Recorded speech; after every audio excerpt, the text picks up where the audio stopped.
우리 사무엘상 쭉 묵상했는데요. 오늘 이제 드디어 사무엘상 마지막 내용이 되겠습니다. 이 책을 통해서 우리는 사울의 모습과 다윗의 모습을 계속 비교해서 보게 되었는데요. 정말 하나님이 은혜 베풀어 주셔서 그냥 보는 것으로 끝나는 것이 아니라 우리의 선택의 순간에서 다윗의 길을 선택하다가 다윗의 나라, 영원히 무너지지 않는 하나님의 나라에 동참하는 그런 저와 여러분들 되기를 축복합니다. 오늘 본문은 사무엘상 31장 1절에서 13절입니다. 1절, 2절 읽고 시작하도록 하겠습니다. 1절. 블레셋 사람들이 이스라엘을 치매 이스라엘 사람이 블레셋 사람들 앞에서 도망하여 길보아 산에서 엎드러져 죽으니라. 2절. 블레셋 사람들이 사울과 그의 아들들을 추격하여 사울의 아들 요나단과 아비나답과 말기수아를 죽이니라. 자, 블레셋과 이스라엘의 전면 전쟁이 펼쳐졌습니다. 전쟁이 펼쳐진 것은 이스라엘 평원이라고 하는 지역으로 치면 이제 그 유다 위에 그리고 갈릴리 밑에 중간에 평원지대가 있는데요. 이제 이 평원지대에서 전쟁이 붙었습니다. 그런데 뭐 일방적으로 밀렸고요. 그래서 이 평원이 이제 이렇게 약간 사선으로 이렇게 생겼는데요. 이곳에 적이 진쳤고 이곳에 이제 이스라엘이 진쳤다고 하면 일방적으로 밀려서 끝까지 밀려서 이 이제 동쪽 끝단에 길보아 산이 있는데요. 이제 그 평원에서 이제 철수하다가 이 산 있는 이곳에 이르러서 대부분이 죽게 되었고요. 사울의 아들인 요나단, 아비나답, 말기수아도 죽음을 당하게 되었습니다. 자, 3절 내용 또 보도록 하겠습니다. 3절 4절입니다. 사울이 패전함에 활 쏘는 자가 따라잡으니 사울이 그 활 쏘는 자에게 중상을 입은지라. 4절. 그가 무기를 든 자에게 이르되 내 칼을 빼어 그것으로 나를 찌르라. 할례 받지 아니한 자가 와서 나를 찌르고 모욕할까 두려워하노라. 하나 무기를 든 자가 심히 두려워하여 감히 행하지 아니하는지라. 이에 사울이 자기 칼을 뽑아서 그 위에 엎드러 치매. 자, 아들들만 죽은 것이 아니라 이 사울도 중상을 당했습니다. 이제 블레셋의 궁사들이 쏜 화살에 맞았고, 이렇게 있다가는 잡히게 되면은 왕이니까 그냥 안 죽이겠죠. 엄청 모욕을 하고 죽이겠죠. 이게 두려워서 자기의 무기를 든 소년에게 자기를 죽여달라고 부탁을 했습니다. 그런데 여러분, 사실 일반적으로 일반적인 왕을 그 왕에 호위하는 사람이 죽이는 것도 쉽지 않지만 사울은 하나님의 기름 부음 받은 왕이잖아요. 이런 왕을 죽여달라고 부탁할 때 누가 죽일 수 있겠습니까? 감히 두려워서 하지 못하자 스스로 칼을 뽑아서 자결을 하는 모습을 보게 됩니다. 여러분, 이것은 사울의 인생에 정말 한 중요한 그 특징을 보여줍니다. 자기 이름을 위해서, 자기 자리를 위해서, 자기 욕심만 위해서 자기 생각대로 살았던 사람은 죽을 때도 자기를 위해서 자기 방법으로 지금 죽고 있는 것입니다. 자기로 충만한 사람이 끝에 가서는 변할까요? 그럴 수 없습니다. 자기로 충만한 사람은 자기로 시작하면 자기로 마치게 되어 있습니다. 그러나 성령으로 충만한 사람은 혹 우리가 넘어지고 쓰러질 수 있지만 결국은 성령으로 마치고 성령으로 열매 맺게 되어 있습니다. 자아로 충만한 사울이 결국 자기 방법으로 자기를 목숨을 끊고 있는 이 모습은 그가 얼마나 철저히 자기 중심으로 살았는지 보여주는데요. 그 한 사람 죽었다고 이제 끝이 아닙니다. 5절에 보면요. 5절 6절 한번 보도록 하겠습니다. 5절. 무기를 든 자가 사울이 죽음을 보고 자기도 자기 칼 위에 엎드러져 그와 함께 죽으니라. 6절. 사울과 그의 세 아들과 무기를 든 자와 그의 모든 사람이 다 그날에 함께 죽었더라.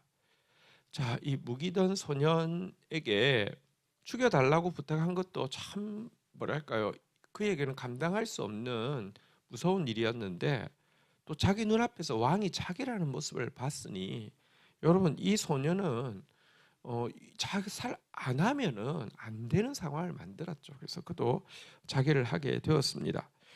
사울도 죽었고요. 자살을 했고요. 그의 무기를 든 자도 자살을 했고요. 그의 세 아들도 죽임을 당하였고요. 그와 함께한 모든 사람들이 그날에 다 함께 죽었다 이렇게 이야기하고 있는데요. 그러면 이 사울이 산 삶의 결말이 이 6절이 잘 보여주고 있습니다. 사울과 그의 세 아들과 무기를 든 자와 그의 모든 사람이 다 그날에 함께 죽었더라. 여러분, 우리는 생명의 면류관 쓰고 생명의 왕노릇해서 수많은 사람들에게 참된 생명을 생명의 기쁨을 영원한 사랑을 보여줘야 될 사람인데요. 자기로 하니까 사울은 사망의 면류관을 쓰고 사망의 왕노릇하는 통치를 했고요. 그의 통치의 결론이 그와 함께한 모든 사람이 그날에 다 죽임 당하는 비참한 결말로 마치게 된 것을 보게 됩니다. 사망의 왕노릇이 사망의 면류관 쓰는 것이 얼마나 무시무시한지를 보여주는 이야기입니다. 자, 그런데 여러분, 여기서 이스라엘의 패전에 대해서 단지 이스라엘이 전투력이 약해서 군사적으로 열세에 있어서 졌다 이렇게 생각하면 안 됩니다. 여러분, 사실 사울이요, 자기 나라 자기 자리만 생각하니 자기 자리 위에 할 거라 생각하여 다윗을 그렇게 쫓아다닌 사람이 여러분 국방력을 안 키웠겠습니까? 병행본문에 가보면 여러분, 그는 지나가는 곳마다 덩치가 좋고 좀 힘 좀 쓴다는 사람이 있으면 무조건 데려와서 그의 군사로 삼는 그런 장면도 있습니다. 단지 군사력이 너무 약해서 졌다 그렇게 이야기할 수 없습니다. 사실 오늘 이 죽음은요, 그 전날 그가 이 귀신 무당의 입을 빌어서라도 뭔가 알고 싶어서 뭔가 좀 자기한테 유리한 어떤 말을 듣고 싶어서 갔는데요. 무당이 사실은 이 음부의 강을 혹은 그 낙원의 강을 건너간 사람을 불러올 수 없습니다. 그것은 절대 불가능합니다. 귀신을 불러들인 것이죠. 그런데 그럼에도 불구하고 하나님이 사울에게 마지막으로 경고하게 하기 위해서 그 무당의 입을 통해서 했던 말 그대로 이루어진 것입니다. 사무엘상 28장 19절에 보니까 여호와께서 이스라엘을 너와 함께 블레셋 사람의 손에 넘기시리니 내일 너와 내 아들이 나와 함께 있으리라. 여호와께서 또 이스라엘의 군대를 블레셋 사람들의 손에 넘기시리라 이렇게 말했는데 그대로 된 것입니다. 다시 말하면 군사력이 약해서 패배한 것이 아니라 그의 죄가 가득 찼고 그 죄에 대한 심판으로 이와 같은 일이 이루어졌음을 보게 됩니다. 여러분, 하나님은 오래 참으십니다. 그래서 제가 찰 때까지 기다리십니다. 아니, 계속 회개할 기회를 주십니다. 그러나 제가 가득 차고 끝까지 회개하지 않은 사람에게 심판이 임하되 하루에 무시무시하게 임하는 이 심판이 그대로 되어진다는 것입니다. 자, 이렇게 사울의 군대가 패배하자 어떻게 되었습니까? 7절 한번 보도록 하겠습니다. 골짜기 저쪽에 있는 이스라엘 사람과 요단 건너편에 있는 자들이 이스라엘 사람들이 도망한 것과 사울과 그의 아들들이 죽었음을 보고 성읍을 버리고 도망하며 블레셋 사람이 이르러 거기에 사니라. 자, 지금 전쟁이 일어나는 곳을 이스라엘 평원이라고 하는데요. 이스라엘 평원을 달리 이스라엘 골짜기라고도 합니다. 왜냐고 하면 이쪽 북쪽과 남쪽 이 이제 산악 중간에 펼쳐진 평지이기 때문에 이스라엘 평지란 말도 맞고 이스라엘 골짜기라는 말도 맞는데요. 이 전쟁에서 뭐 거의 전멸을 해버리자 이 골짜기 이제 그 건너편 다시 말하면 이 이스라엘의 북땅 갈릴리 땅에 있는 사람들과 또 이 골짜기 끝나는데 요단강이 있고요. 요단강 이쪽에 보면 요단강 동편에도 두 지파 반이 살았지 않습니까? 보통 길르앗이라고 부르는 곳인데요.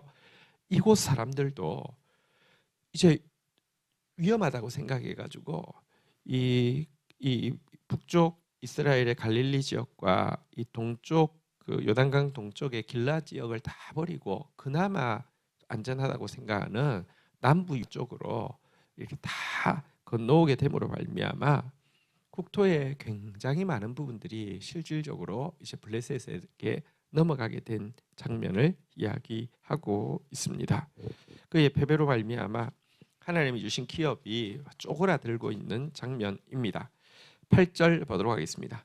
그 이튿날 블레셋 사람들이 죽은 자를 벗기러 왔다가 사울과 그의 세 아들이 길보아 산에서 죽은 것을 보고 9절 사울의 머리를 베고 그의 갑옷을 벗기고 자기들의 산당과 백성들에게 알리기 위하여 그것을 블레셋 사람들의 땅 사방으로 보내고 10절 그의 갑옷은 아스타롯의 집에 두고 그의 시체는 벳산 성벽에 못 박음에.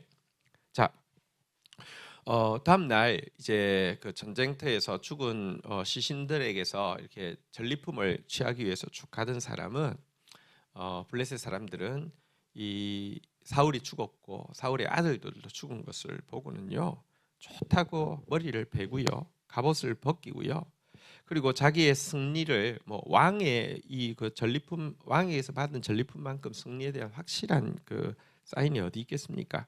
요거를 이 갑옷을 사방으로 자기 블레셋 사람들에게 보내고서 보게 하고는 아스타로스의 신전에 이렇게 넣어두고요.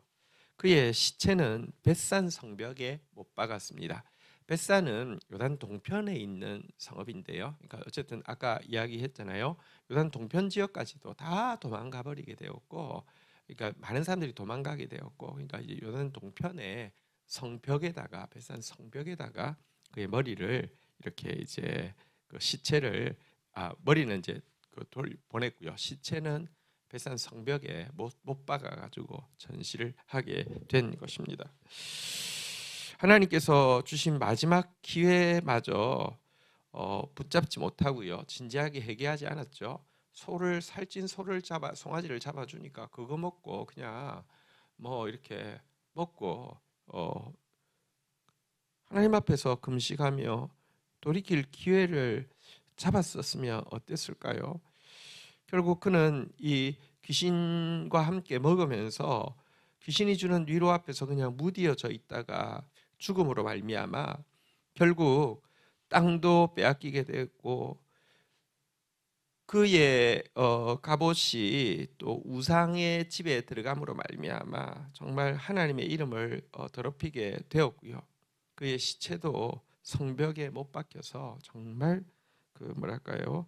이 정말 수치와 부끄러움의 그 대상이 되게 된 것을 보게 됩니다. 여러분, 삼손의 이야기를 한번 좀 생각해 보십시다. 삼손도요, 하나님 주신 힘을 잘못된 데 사용하다가 눈도 뽑히고 머리도 이제 밀리고 들릴라의 유혹 앞에서 잠들어 있다가 그래가지고 이제 사람들 앞에서 서커스 하듯이 이제 그 마지막으로 그들의 축제, 그들의 신의 축제에 불려 나갔죠. 그렇지만 그 자리에서라도 그런 진실로 회개하고 그런 진실로 하나님께서 자기에게 맡겨주신 사명 곧 이 사사로서 백성들을 지키고 이 백성들의 땅을 지켜내는 일을 감당하기를 간구하자 하나님께서 그에게 힘을 주셔서요 두 기둥 사이에 버티고 있게 했는데 그것을 힘을 주셔서 그것을 무너뜨리게 되었고요. 그 결과 어떻게 되었는지 사사기 16장 30절 31절에 보면 이런 표현이 나옵니다. 사사기 16장 30절 삼손이 이르되 블레셋 사람과 함께 죽기를 원하노라 하고 힘을 다하여 몸을 굽히매 그 집이 곧 무너져 그 안에 있는 모든 방백들과 온 백성에게 덮이니 삼손이 죽을 때 죽인 자가 살아있을 때 죽인 자보다 더욱 많았더라. 31절 그의 형제와 아버지의 온 집이 다 내려가서 그의 시체를 가지고 올라와서 소라 에스타올 사이 그의 아버지 마노아의 장지에 장사하니라. 삼손이 이스라엘 사사로 20년 동안 지냈더라. 여러분 보십시오. 삼손은 그의 죄로 말미암아 결국 죽었습니다. 그렇지만 마지막에 회개하고 나니까 그가 죽을 때 죽인 자가 살아있을 때 죽인 자보다 더 많게 되었고요. 더 놀라운 것은 그의 시신을 형제들이 수습해서 장사했다고 하는데 한번 생각해 보십시오. 이 블레셋이 세력이 있다고 하면 여러분 이 원수 중에 원수인 이 삼손의 시신을 수습해 가도록 두었겠습니까? 달리 말하면 여러분 이제 블레셋의 영향력이 그 지역에서요 이렇게 완전히 와해되어짐으로 말미암아 그 시신을 수습할 수 있었는데요.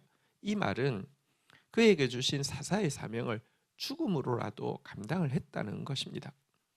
그런데 사울은요 죄값으로 죽지만 그의 죽음이 그냥 개인의 죽음으로 끝나지 않고 영토는 쪼그라들게 되었고 하나님의 이름을 모독 당하게 했고 자신도 목이 베인 채 성벽에 못 박혀서 이렇게 모든 사람들이 보고 조롱하는 정말 비참한 운명을 맞이한 것을 보게 됩니다.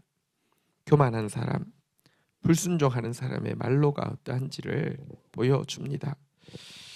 자기 영혼 하나 구원하지 못할 뿐 아니라 수많은 사람들을 이렇게 참 저주 가운데 밀어넣은 정말 사울의 나라, 사울 왕의 종말을 보게 됩니다. 내가 왕 되어서는요 사망의 왕노릇밖에 못하고요 그 결과는 사울과 조금도 다르지 않을 것입니다. 자 이제 11절부터 좀 보도록 하겠습니다. 길랏 야베스 주민들이 블레셋 사람들이 사울에게 행한 일을 듣고 12절 모든 장사들이 일어나 밤새도록 달려가서 사울의 시체와 그의 아들들의 시체를 벳산 성벽에서 내려가지고 야베스로 돌아가서 거기서 불사르고 13절 그의 뼈를 가져다가 야베스 에셀 나무 아래에 장사하고 7일 동안 금식하였더라. 자, 벳산 성벽에 목베임 당한 이 사울의 시체를 비롯해서 그 아들들의 시체가 벽에 걸려 있었는데요. 이 소식을 길랏 야베스 주민들이 듣게 되었습니다. 그러자 그들이요 그 힘 있는 장정들이 밤새 그곳에 가서 위험을 무릅쓰고 그 시신을 수습해서 돌아와서 화장해가지고 장사 지내고 7일 동안 이렇게 금식하면서 슬퍼한 장면이 여기 마지막 부분에 기록되어 있습니다. 왜 이랬을까요?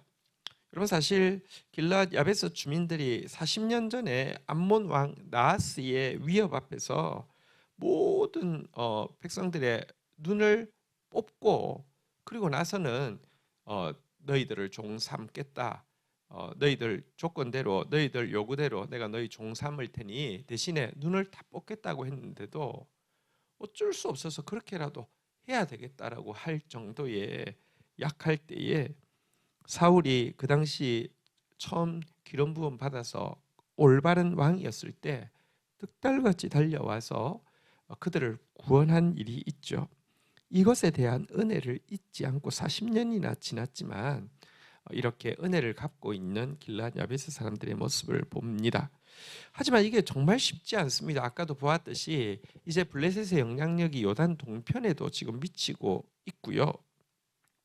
게다가 여러분 이제 사울 왕이 살았을 때 뭔가 그에게 잘 보이는 것은 영양가가 있지만 사울이 죽었습니다. 이제 이후에 누가 설지 모르지만 사실은 사울이 정말 그 실패한 왕이고 악한 왕이었기 때문에 그와 반대편에 선 사람이 이렇게 서게 될 터인데요.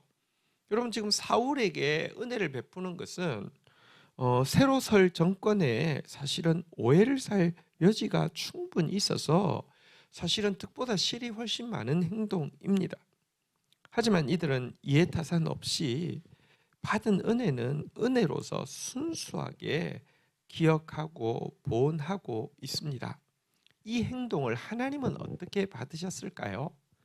기쁘게 받으셨습니다. 그러니까 사무엘 상의 마지막 부분에 이렇게 기록해서 이들의 행위를 남겨놓은 것이고요. 훗날 여러분 다윗이 왕이 되었을 때에 어떻게 합니까? 다윗이 이 소식을 듣고 사무엘하 2장 5절 한번 보도록 하겠습니다. 사무엘하 2장 5절.